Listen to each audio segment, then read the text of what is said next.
سورہ بنی اسرائیل کی آیت نمبر 54 کے اندر اللہ کریم نے ارشاد فرمایا ربکم اعلم بکم ان یشاء یرحمکم او ان یشاء یعذبکم وما ارسلناک علیہم وکیلا۔ تمہارا رب خوب جانتا ہے، اگر چاہے تو تم پر رحم و کرم فرما دے اور اگر چاہے تو تمہیں عذاب دے۔ وما ارسلناک علیہم وکیلا، اور نہیں بھیجا ہم نے آپ کو ان کا ذمہ دار بنا کر تاکہ ان کے کفر کے لیے آپ جواب دہ ہوں۔ اللہ کریم نے جب یہ ارشاد فرمایا کہ جب اسلام کی تبلیغ کرو تو بڑے احسن انداز میں کرو، تمہارا کام یہ ہے کہ غصہ نہ کرو، سختی سے پیش نہ آؤ، بلکہ نرمی سے پیش آؤ، تم نرمی سے پیش آؤ۔ کسی کو عذاب دینا یا کسی کو ہدایت دینا، کسی کو ہدایت دینا یا کسی کو ہدایت نہ دینا، یہ کام بولیے کس کا ہے؟ اللہ کا ہے۔ ہدایت دینا یا ہدایت نہ دینا یہ تمہارا کام نہیں ہے۔ تمہارا کام کیا ہے بولیے؟ صرف اللہ کا پیغام اللہ کے بندوں تک انتہائی خوبصورتی کے ساتھ، عمدگی کے ساتھ پہنچا دینا، کوئی مانے یا کوئی نہ مانے، کوئی تمہاری دعوت کو قبول کرے یا کوئی تمہاری دعوت کو قبول نہ کرے، یہ تمہارا کام نہیں ہے۔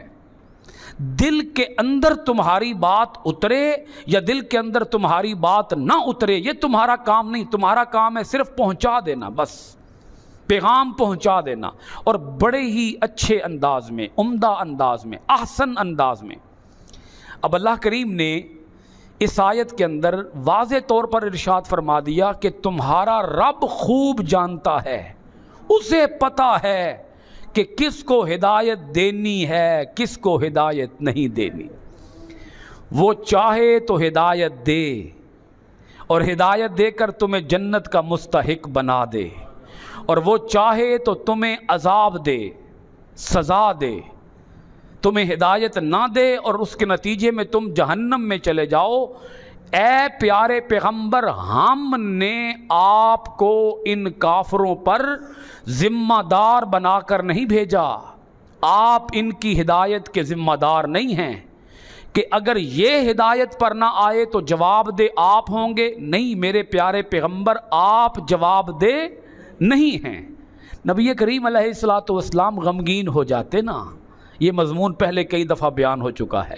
حضور دکھی ہوتے، بے قرار ہوتے، کیوں اسلام قبول نہیں کر رہے، کیوں ہدایت کی طرف نہیں آ رہے؟ جب حضور کا دل دکھی ہوتا تو اللہ پاک تسلی دیتا، محبوب نہیں، آپ کا کام ہو گیا، آپ دکھی کیوں ہوتے ہیں؟ آپ کا کام تھا پیغام پہنچا دینا، آپ نے پہنچا دیا۔ آپ سے تو صرف اتنا ہی پوچھا جائے گا کہ کیا آپ نے پیغام پہنچایا تھا یا آپ نے پیغام نہیں پہنچایا تھا۔ آپ سے تو اتنا ہی سوال ہوگا۔ جب آپ نے پیغام پہنچا دیا تو کیا وہ ہدایت پر آئے یا ہدایت پر نہ آئے، یہ سوال آپ سے تو نہیں ہوگا۔ وہ تو ان سے پوچھا جائے گا کہ جب میرے پیارے پیغمبر علیہ الصلوۃ والسلام تمہارے پاس پہنچے، تم تک ہدایت کا پیغام پہنچایا، تو تم نے کیوں اس پیغام کو قبول نہ کیا؟ کیا تمہیں اس پیغام کے اندر سچائی نظر نہیں آئی؟ یہ سوال کن سے ہوگا؟ یہ کافروں سے ہوگا، یہ مشرکوں سے ہوگا۔ وہ سیدھے راستے پر آئے یا سیدھے راستے پر نہیں آئے، اے پیارے پیغمبر یہ آپ سے نہیں پوچھا جائے گا، آپ کو ان کے اعمال کا ذمہ دار بنا کر نہیں بھیجا گیا۔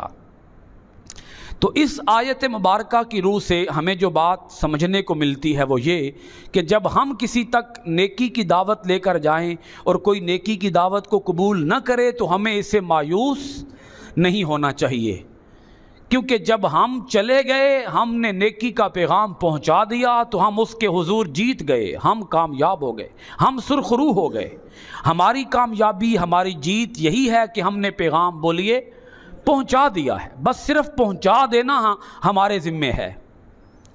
کسی کے دل میں ہدایت ڈالنا یہ ہمارے ذمے نہیں ہے، لہذا جب یہ ہمارے ذمے نہیں ہے تو ہمیں سختی بھی نہیں کرنی چاہیے۔ کیا خیال ہے آپ کا؟ بلکہ نرمی سے کام لینا چاہیے، کیونکہ اگر ہم سختی پہ اتر آئیں گے تو کوئی ہماری بات کو پھر سنے گا بھی نہیں۔ بات نرمی سے کیجئے، بات احتیاط سے کیجئے، بات محبت سے کیجئے، بات خوش دلی کے ساتھ کیجئے، بات مٹھاس کے ساتھ کیجئے، بات شیرینی کے ساتھ کیجئے کہ وہ ہماری بات کو مان لے۔ بھائی مان لے تو وہ اس کی کامیابی ہے، نہ مانے تو وہ اس کی ناکامی ہے۔ ہماری کامیابی صرف یہ ہے کہ ہم نے اس تک اللہ کا پیغام پہنچا دیا ہے۔